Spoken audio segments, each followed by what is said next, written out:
Queremos hablarles esta semana del sistema educativo mejor valorado del mundo.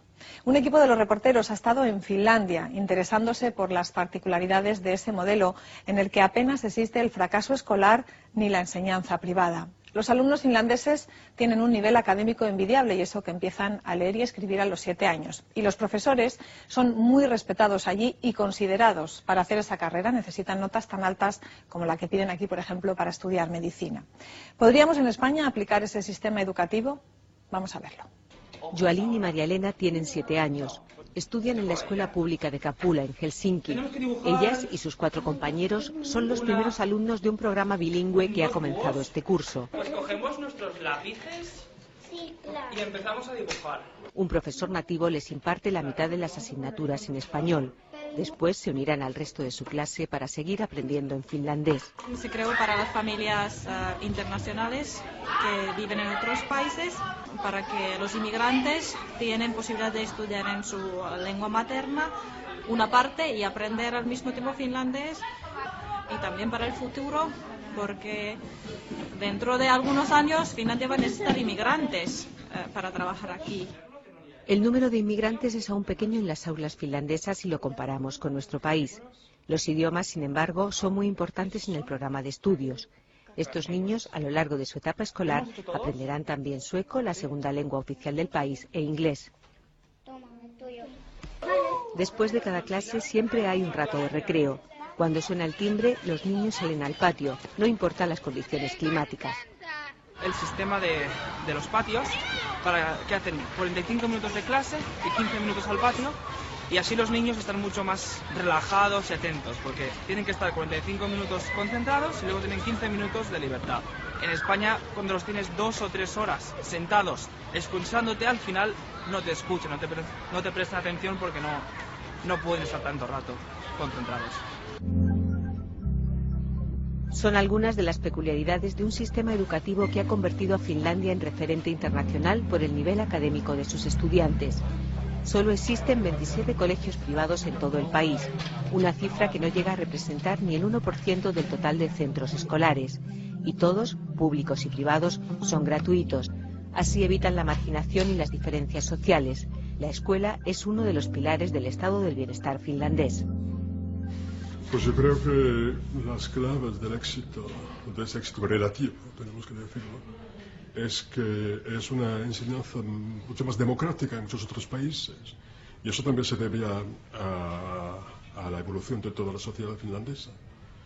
Y es decir, que cuando digo enseñanza democrática quiero decir que un niño, independientemente de su clase social, independientemente de su lugar de residencia, tiene acceso a una enseñanza correcta. Finlandia es además un país con una gran tradición lectora. El número de libros por habitante es el mayor del mundo.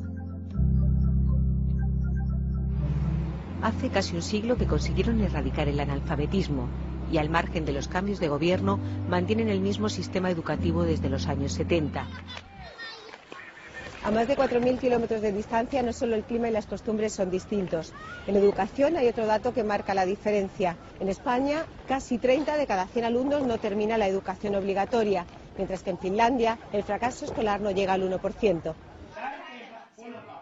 Reducir a la mitad la tasa de abandono en las aulas es uno de los objetivos de la Unión Europea, y este año 2010, que acabamos de estrenar, la fecha que fijó para conseguirlo. El sistema educativo finlandés puede ser un modelo para sus vecinos comunitarios. La razón principal es que los profesores son muy buenos y la profesión del maestro está bien considerada. Para estudiar magisterio hay miles de candidatos, solo los mejores son elegidos. La carrera universitaria dura 5 años y los profesores están muy especializados. Cuando yo estudiaba magisterio, el que te encontraba al lado era el que no había sacado el 7 o el 8 para entrar en ATS, el que no podía llegar a medicina porque tenía que esperar un año a que o bajaran nota o él pudiera.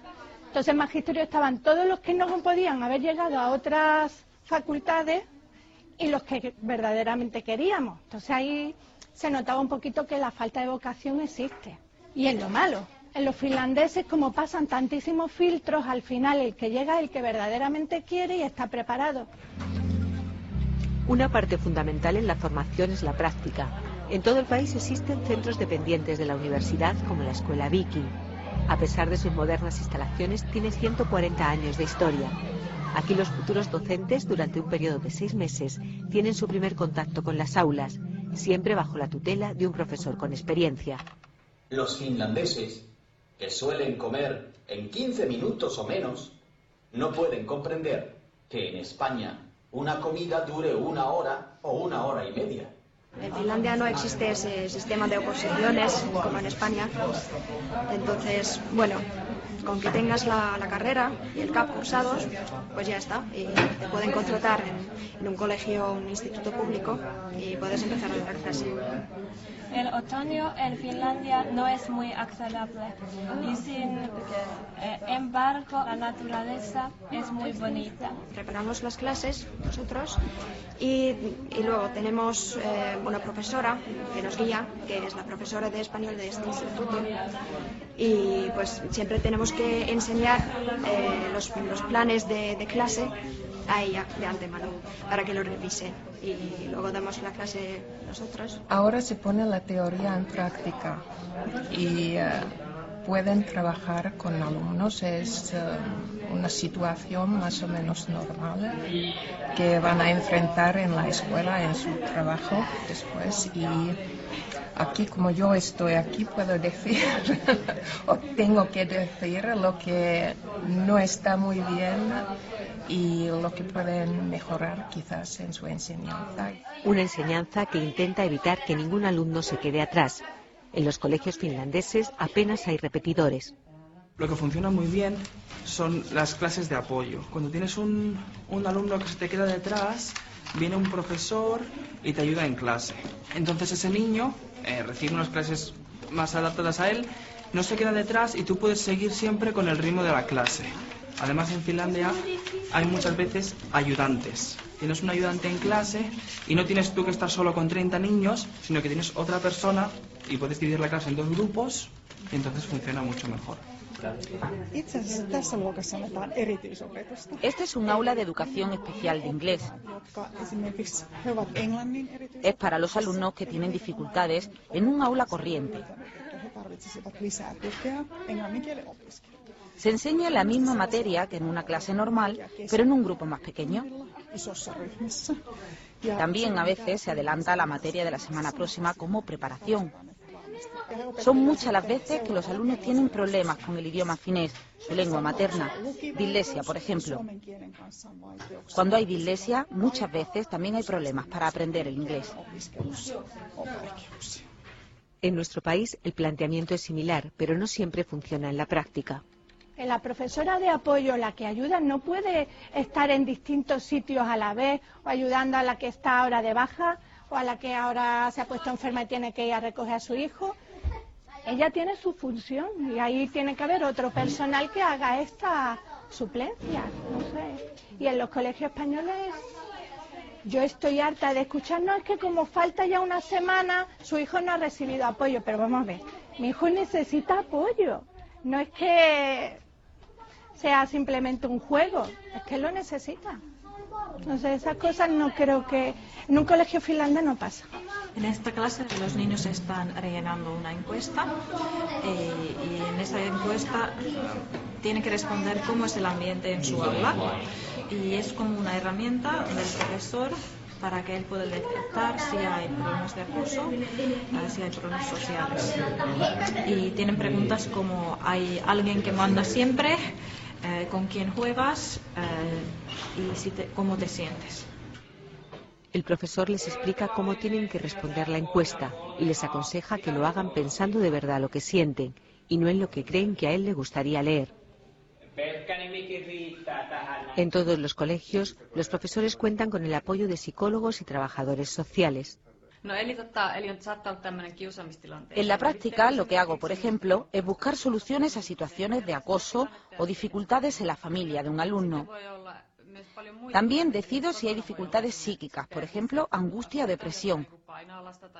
Y si es necesario, enviar a ese alumno a un centro específico. La escuela se ocupa del bienestar tanto psíquico como físico de sus alumnos. Desde aquí los derivan incluso al dentista, una atención que en este país es gratuita. Los servicios sanitarios que tenemos aquí son sobre todo servicio de prevención. Tenemos una reunión con cada alumno una vez al año. Hacemos todo tipo de exámenes, de análisis, de conocimiento médico, pero sobre todo charlamos de todo tipo de cosas, de la comida, del deporte. En Finlandia todos los niños comen en el colegio. La comida es gratuita, igual que el transporte, los libros y el material escolar. A las 10:30 de la mañana comienza el turno de comedor para los más pequeños. Después la cocina se convierte en un aula más, porque es una asignatura obligatoria para algunos cursos. Estamos haciendo un dulce finlandés que está bastante bueno. El sistema educativo finés combina las asignaturas tradicionales, matemáticas, lengua o historia, más teóricas, con materias donde hay que usar otro tipo de habilidades. En este taller de carpintería, desde los primeros cursos, comienzan a hacer sus pinitos con el bricolaje. Finlandia cuenta con una de las mayores rentas per cápita de Europa y es un país poco poblado. Tiene 5.300.000 habitantes, 3 millones menos que Andalucía. De cada 100 euros de su Producto Interior Bruto, destina 6 a educación, uno más que la media de sus vecinos comunitarios. Cumple así otro de los objetivos marcados por la Unión Europea, aumentar la inversión en formación para conseguir una economía más competitiva, un reto que ha cobrado fuerza ante la actual crisis. Los países miembros de la Unión Europea hemos apostado por una Europa cuyo futuro depende mucho de la educación, de la investigación científica y de la innovación.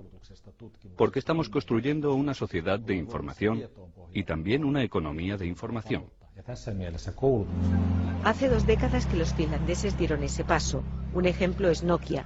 Apostar por la innovación les ayudó a superar la crisis de los 90 y seguir desarrollando los servicios públicos, sanitarios y de seguridad social que junto a la educación son la base de su estado del bienestar. La meta es ofrecer a todos los ciudadanos las mismas posibilidades para que puedan desarrollarse. Ofrecemos esta misma seguridad básica en otros campos de la vida social. También ofrecemos los fundamentos necesarios para el desarrollo personal del ciudadano.